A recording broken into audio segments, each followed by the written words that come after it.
আসসালামু আলাইকুম, সবাইকে স্বাগতম। প্রিয় শিক্ষার্থী বন্ধুরা, আজকে আমি একাদশ ও দ্বাদশ শ্রেণীর আইসিটি তৃতীয় অধ্যায় সংখ্যা পদ্ধতি সম্পর্কিত বরিশাল বোর্ড 2017 সালে যে সৃজনশীল প্রশ্নটি এসেছিল ওই প্রশ্নটির সঠিক সমাধানের চেষ্টা করব। তো সমাধানের জন্য তোমাদের সাথে আছি আমি মোহাম্মদ সিরাজুল ইসলাম, বরিশাল সরকারি model school and college Barishal. চলো শুরু করা যাক। প্রথমে আমরা প্রশ্নটা দেখে নেব, প্রশ্নে কি বলা আছে। এই যে প্রশ্নটি আমি উপস্থাপন করলাম, এখানে উদ্দীপক আছে। উদ্দীপকের আলোকে গ আর ঘ নং প্রশ্নের উত্তর দিতে হবে। তো ক এবং খ এই দুটি উদ্দীপক ছাড়াই দেওয়া যায়। তো আমরা গ এবং ঘ যখন করব তখন উদ্দীপক পড়ব। আপাতত ক এবং খ উদ্দীপক ছাড়া ক এবং খ উত্তর আগে লিখি।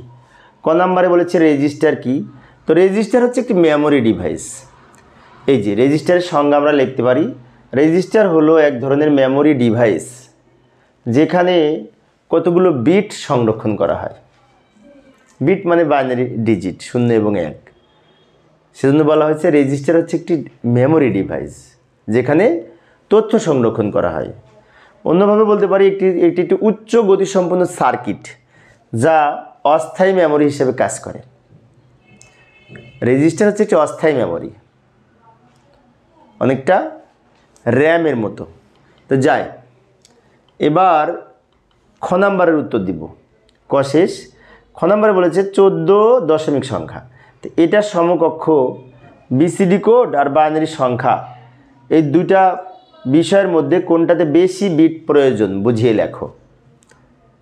তাহলে এটা সমাধান করতে হলে 14কে বিসিডি কোডে রূপান্তর করতে হবে, আবার 14কে বাইনারিতেও রূপান্তর করতে হবে। দেখতে হবে কোনটাতে বেশি সংখ্যা বা বিট ব্যবহার হয়েছে। তো যাই সমাধানের চেষ্টা করি। এই যে এইভাবে আমরা লিখতে পারি। উত্তর খ। 14 এর বাইনারি সংখ্যা হচ্ছে এইটা। বাইনারিতে আমরা বের করতে পারি, তাই না? ক্যালকুলেটরেও বের করতে পারি, 14কে বারবার 2 দ্বারা ভাগ করেও বের করতে পারি। যাই হোক, বাইনারি সংখ্যা হচ্ছে 3টা 1 0। এটা হচ্ছে বাইনারি সংখ্যা, তাই ভিত্তি 2 লিখেছি। এখন 14 এর বিসিডি কোড কত সেটাও নির্ণয় করতে হবে, তারপরে কম্পেয়ার করব। 14 এর বিসিডি কোড 1 আর 4, এই 8421 এই কোড ধরে আমরা যদি বের করি তাহলে বিসিডি কোড হচ্ছে 1 এর বিসিডি কোড এইটা। কিভাবে এটা হলো? এই যে 1 তো শেষে আছে, তাই শেষে 1 আর বাকিগুলো 0। 4 এর বিসিডি কোড 4 যেখানে আছে সেখানে 1, বাকিগুলো সব 0। এটা তো আমরা বের করতে পারি, ইতিপূর্বে আলোচনা করেছি। তাহলে এটা হচ্ছে বিসিডি কোড যেখানে এই 4 আর 4 8 বিট দ্বারা তৈরি করা হয়েছে। এই যে 14 দশমিক সংখ্যা যার বিসিডি কোড হচ্ছে এইটা, তাই বিসিডি লিখেছে এইখানে। তো এখানে কিন্তু 8টা বিট আর এখানে 4টা বিট। তাহলে আমরা খুব সহজেই বুঝতে পারি যে বিসিডি কোড নির্ণয় করার সময় বিট বেশি ব্যবহার হয়েছে। এইখানে এবার আমরা কি করব, আর একটু ব্যাখ্যা লিখব। বিসিডি কোড এবং বাইনারি সংখ্যা এক না। বিসিডি হচ্ছে কোড আর বাইনারি হচ্ছে সংখ্যা, তাই দুইটা এক না। কোনো সংখ্যাকে বিসিডি কোডে রূপান্তর করতে হলে এই বিসিডি কোডের বেশি বিট প্রয়োজন হয়। যেমন এখানে আমরা প্রমাণ করে দেখলাম 14 এর সমকক্ষ বাইনারি 4 বিট। কয় বিট? 4 বিট। এই যে এখানে পেয়েছি। আর বিসিডি সমকক্ষ 8 বিট, এই যে আমরা এখানে পেয়েছি। তার মানে দুইটা দেখে বুঝতে পারতেছি যে বিসিডি কোডে বেশি বিট দরকার হয়েছে। তো এইভাবে আমরা খ নাম্বারের উত্তর লিখতে পারি। আবার আমরা উদ্দীপকে ফিরে যাব। উদ্দীপকের গ নাম্বারে কি বলেছিল, এইবার উদ্দীপক পড়ে গ নাম্বারের উত্তর দিতে হবে। উদ্দীপকের গ নাম্বারে বলেছিল আসিফের অর্ধবার্ষিক পরীক্ষার ফলাফল হেক্সাডেসিমেলে প্রকাশ করো। এখন আসিফের অর্ধবার্ষিক পরীক্ষার ফলাফল ছিল কিন্তু এইটা 112। 112 সংখ্যাটি অক্টাল সংখ্যা, তাহলে অক্টাল থেকে হেক্সাডেসিমেল করতে হবে। তো যাই সমাধানের চেষ্টা করি। এই যে একটু দ্রুত লিখলাম সময় সেভ করার জন্য। গ নং প্রশ্নের উত্তর। উদ্দীপক অনুসারে আসিফের অর্ধবার্ষিক পরীক্ষার প্রাপ্ত ফলাফল হলো 112, যেটি 8 ভিত্তিক অক্টাল সংখ্যা দেয়া আছে। উক্ত অক্টাল সংখ্যার হেক্সাডেসিমেলে রূপান্তর করা হলো। এখন একটা বিষয় আছে যে অক্টাল থেকে সরাসরি হেক্সাডেসিমেলে রূপান্তর করা যায় না। এখানে দুইভাবে করা যায়, একটা হচ্ছে দশমিক মান ধরে আর একটা হচ্ছে বাইনারি মান ধরে। তো আমরা একটা কাজ করতে পারি, কিভাবে করব ব্যাখ্যাটা এখানে দিতে পারি। প্রথমে এইটার সমকক্ষ 3 বিট করে মান বসিয়ে বাইনারি মান পাবো। কারণ অক্টালে 3 বিট, 3 বিট করে মান বসিয়ে আমরা বাইনারি মান পাবো। তারপর সেই বাইনারি মানকে আবার 4 বিটে গ্রুপ করে ভাগ করে হেক্সাডেসিমেল মান পাবো। এটা হচ্ছে নিয়ম। এটারকে 3 বিট করে বাইনারি মান বসাবো, তারপর সেই বাইনারি মানগুলোকে 4 বিট করে ভাগ করব। তাহলে আমরা হেক্সাডেসিমেল মানে প্রকাশ করতে পারবো। তো এই নিয়ম অনুযায়ী আমি যদি অঙ্ক সমাধান করি তাহলে এই যে লক্ষ্য করি, প্রথমে এই যে 1 1 2 এইগুলোর সমকক্ষ কয় বিট মান লিখব? 3 বিট, কারণ অক্টাল হচ্ছে 3 বিটের কোড। এখন 3 বিট মান বের করার জন্য আমরা এখানে একটি কোডের হেল্প নিতে পারি, যে 421 এই কোড ধরে করতে পারি। এই কোড ধরে যদি একের মান বের করতে চাই, একের মান তো এক তো সবার শেষে আছে, এক যেখানে আছে এখানে 1 আর বাকি দুইটা 0। এটা হচ্ছে একের 3 বিট বাইনারি, একের নিচে লিখব। এখন এই একের মানও সেম হবে, এই একের মানও সেম হবে, একের নিচে লিখব। এবার 2 এর মান কত হবে? 2 আছে মাঝখানে, তো 2 যেখানে আছে সেখানে 1, বাকিগুলো 0। এটা হচ্ছে 2 এর বাইনারি, 2 এর নিচে লিখব। তাহলে এখানে আমরা 3 বিট করে বাইনারি মান পেলাম। এই 3 বিট বাইনারি মান হতে এবার হেক্সাডেসিমেল মান নির্ণয় করব। এখন কিছুক্ষণ আগে নিয়মে আমি কী বলেছিলাম? প্রথমে 3 বিট করে বাইনারি মান লিখব, তারপরে এই বাইনারি মানকে 4 বিট করে ভাগ করব, এদিক থেকে এদিকে ভাগ করব। যেহেতু এগুলি হচ্ছে বাইনারি মান, তো বাইনারি থেকে হেক্সাডেসিমেল করার জন্য এই পূর্ণ সংখ্যার এদিক থেকে এদিকে ভাগ করব, পূর্ণ সংখ্যা যেহেতু এইগুলি। তো 1 2 3 4 এই 4টা বিট আগে লিখলাম, 4টা ভাগ করব। এরপরে 1 2 3 4 এই 4টা বিট লিখলাম, একটা শূন্য বাকি থাকে, শূন্যর বাম পাশে আরও 3টা শূন্য দিয়ে আমরা 4 বিট তৈরি করে নিলাম। শূন্যর অবশ্য মূল্য নাই, শূন্য এখানে না লিখলেও হতো, সমস্যা নেই। তারপর আমরা নিয়ম রক্ষার্থে লিখলাম। এবার এগুলোর সমকক্ষ হেক্সাডেসিমেল মান লেখার জন্য আমরা আর একটা কোডের হেল্প নিতে পারি, সেটা হচ্ছে 8421। হেক্সাডেসিমেল যেহেতু 4 বিটের কোড, তাই 1 1 এর দ্বিগুণ 2 2 এর দ্বিগুণ 4 4 এর দ্বিগুণ 8 এইভাবে সাজিয়ে নিলাম। এই কোড ধরে আমি যদি এইটার মান বের করতে চাই, শূন্যের মান তো 0, শূন্যের মান কিন্তু 0। এবার এটার সাথে মিলিয়ে যদি দেখি, তো 1 আছে এইখানে, 4 যেখানে সেখানে 1 আছে, সেজন্য 4 বসবে। এখানে আবার 2টা 1, 8 যেখানে সেখানে 1, 2 যেখানে সেখানে 1, তো 8 আর 2 যোগ করে 10, 10 মানে এ বসবে। তাহলে উত্তর হবে 4A, বামে শূন্যের কোনো মূল্য নাই, 4A উত্তর হবে 4A। যেহেতু হেক্সাডেসিমেল সংখ্যা, তা ভিত্তি হিসাবে 16 লিখব। এইভাবে গ নাম্বারের উত্তর লিখতে পারি। তো প্রিয় শিক্ষার্থী বন্ধুরা, আমাদের উত্তর মূলত এই অংশটুকু, বামের অংশটুকু। ডান দিকে এটা আমি বোঝানোর জন্য রাফ করেছি।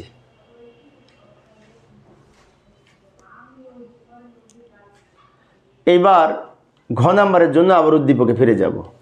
ঘ নাম্বারে বলেছে, উদ্দীপকে বর্ণিত আসিফের বার্ষিক পরীক্ষার প্রাপ্ত ফলাফলের থেকে 80 কত কম বা বেশি? দারুণ এটি প্রশ্ন। এখানে বার্ষিক পরীক্ষার ফলাফল ছিল 7F বেস 16, এটি হেক্সাডেসিমেল সংখ্যা। এখন বলছি এই সংখ্যার তুলনায় এই 80 কম না বেশি, ওইটা ব্যাখ্যা দিতে হবে। তাহলে এই 7Fকে আমরা একটা কাজ করতে পারি। এটা তো দশমিক, প্রশ্নে যেটি দেওয়া আছে এটি কিন্তু 10 ভিত্তিক দশমিক সংখ্যা। এখন এইটাকেও আমরা দশমিক করতে পারি। তারপরে এই দশমিক, এটার মান দশমিকে বের করে তখন আমরা দশমিক কম্পেয়ার করে খুব সহজেই নির্ণয় করতে পারি কোনটি ছোট বা কোনটি বড়, বা কম বা বেশি। কেননা কম না বেশি সে কথা বলেছে, এটার সাথে এটা কম্পেয়ার করতে হবে। তো যাই সমাধান করার চেষ্টা করি। 7F আসিফের বার্ষিক পরীক্ষার প্রাপ্ত ফলাফল 80 থেকে কম না বেশি তা জানার জন্য আমরা ঘ নং প্রশ্নের উত্তর এইভাবে লিখতে পারি। এই যে লক্ষ্য করি, উদ্দীপকে বর্ণিত আসিফের বার্ষিক পরীক্ষার প্রাপ্ত ফলাফল হচ্ছে 7F, যেটি হেক্সাডেসিমেল সংখ্যায় দেয়া আছে। এই কথাটা লিখে নিলাম। এখন এই সংখ্যাটাকে যদি আমি দশমিক করতে চাই, আবার প্রশ্নে প্রদত্ত 80 সংখ্যাটি দশমিকে দেয়া আছে। আমি একটু ব্যাখ্যা দিচ্ছি, যেহেতু 4 মার্কসের প্রশ্ন, অঙ্ক তো 3-4 লাইনে করা যাবে, কিন্তু 4 মার্কসের যেহেতু প্রশ্ন, একটু সাজিয়ে ব্যাখ্যা দিয়ে সুন্দর করে লিখতে হবে, যাতে ফুল মার্কস পাওয়া যায়। কারণ তুমি সাজিয়ে সুন্দর করে লিখবে না, আর একজন বেশি করে লিখবে, তো যে বেশি লিখবে সে তো সুন্দর বেশি মার্কস পাবে, তাই না? কারণ এইখানে তো বিশেষ করে অঙ্কের পাশাপাশি উপস্থাপনেরও তো একটা নম্বর আছে। আচ্ছা, সেই জন্য আমরা লিখে নিলাম, প্রশ্নে দেওয়া আছে, এই উদ্দীপকে দেওয়া আছে 7F, যেটি হেক্সাডেসিমেল সংখ্যা, আর প্রশ্নে দেওয়া আছে দশমিক সংখ্যা, ওই কথাটা লিখে দিলাম। এখন আমাদের যদি কম্পেয়ার করতে হয় 80 থেকে সংখ্যাটা বেশি না কম সেটি জানতে হলে উভয় সংখ্যাকে একই সংখ্যায় রূপান্তর করতে হবে। একই সংখ্যায় রূপান্তর করতে হলে আমরা 7Fকে দশমিক করব, সেই জন্য লিখলাম 7Fকে দশমিকের প্রকাশ করা হলো। আমি আবারও বলি, উপরে কি লিখলাম, উদ্দীপকে দেওয়া আছে 7f, প্রশ্নে দেওয়া আছে 80, এটা হেক্সাডেসিমেল, এটা দশমিক। এখন আমাদের দুইটার সাথে কম্পেয়ার করতে হলে বা কোনটি কম বা বেশি জানতে হলে উভয় সংখ্যাকে দশমিক করতে হবে। এই কথাটা লিখে নিলাম, উভয় সংখ্যাকে একই সংখ্যায় রূপান্তর করতে হবে। তার মানে একটা যেহেতু দশমিক আছে আর একটা দশমিক করব, তাই এখানে লিখেছি 7fকে দশমিকে রূপান্তর করা হলো। এবার আমরা দশমিকে রূপান্তর করব। 7fকে দশমিকে রূপান্তর করতে হলে এই যে পরের পেজে করতেছি, 7f, 7কে কী করব, এই দশমিক করতে হলে 7কে 16 দিয়ে গুণ করব। 7 গুণ 16 প্লাস এর মান কিন্তু 15, এফ হেক্সাডেসিমেল ভ্যালু, এফ এর দশমিক মান 15, তাই এর মান 15কে আমরা 16 দ্বারা গুণ করলাম, অর্থাৎ 7কে 16 দ্বারা গুণ করেছি প্লাস এর মান 15কেও 16 দ্বারা গুণ করেছি। এখানে এফ লিখতে পারি, এফ এর পরবর্তী মান 15 দিব। এবার এই 16-র উপরে পাওয়ার 0, এটার উপরে 1 সরল করব, 7 ইন্টু এটা পাওয়ার 1 করে 16 হবে, প্লাস এফের মান কত 15, আর এইটার মান কিন্তু 1 হবে, 16কে পাওয়ার 0 করে 1 হয়, তাহলে 15 ইন্টু 1। এবার এইটা গুণ করে 112 যোগ এটার 15, 112 আর 15 যোগ করে 127। এখন 7f এর মান হচ্ছে 127 আর প্রশ্নে দেওয়া আছে 80। তাহলে এখন আমরা ওই ব্যাখ্যাটা লিখব, প্রশ্নে যেটি চেয়েছিল। প্রশ্নে কি চেয়েছিল, সুতরাং উদ্দীপকে বর্ণিত আসিফের বার্ষিক পরীক্ষার প্রাপ্ত ফলাফল এত এবং প্রশ্ন প্রদত্ত সংখ্যা 80। এখন কিন্তু দুইটাই 10 ভিত্তিক দশমিক, তাহলে আমি খুব সহজেই বলতে পারি যে উদ্দীপকে বর্ণিত সংখ্যাটি এই 47 বেশি। আমাদের বলেছিল প্রশ্নে প্রদত্ত 80 অপেক্ষা কম না বেশি, তো আমরা দেখলাম বেশি। কেন বেশি, এটা হয়েছে 127 আর প্রশ্নে দেওয়া ছিল 80, তো নিশ্চয়ই 127 বেশি। কত বেশি, দুইটার বিয়োগফল 47 বেশি। এই হচ্ছে আলোচনা। এখন আরেকটা বিষয় বলি, অনেক শিক্ষার্থী অবশ্য এই ব্যাখ্যা বিশ্লেষণ করবে না, না করলে কিন্তু ফুল মার্কস পাওয়া যাবে না। এখন এত কিছু ব্যাখ্যা না লিখে আমি যদি এই 3-4 লাইন লিখে 4 মার্কস দিবে, কখনো 4 মার্কস এতটুকুর জন্য শিক্ষক দিবে না। সেই জন্য আমাদের বলেছে যে কম বা বেশি সেটি মূল্যায়ন করতে। তাই উপর, সামনে এবং পিছনে আমি ঠিক যেভাবে লিখেছি এইভাবে যদি তোমরা ভালো করে লিখে পরীক্ষার হলে উপস্থাপন করতে পারো, আশা করি পূর্ণ নম্বর পাবে। তো প্রিয় শিক্ষার্থী বন্ধুরা, এই ছিল আমার আজকের আলোচনার বিষয়। আমি শিক্ষার্থীদের অনুরোধে একটা একটা করে বোর্ডের সমাধান করাই। পরের ক্লাসটি দেখার আমন্ত্রণ রইল। খোদা হাফেজ।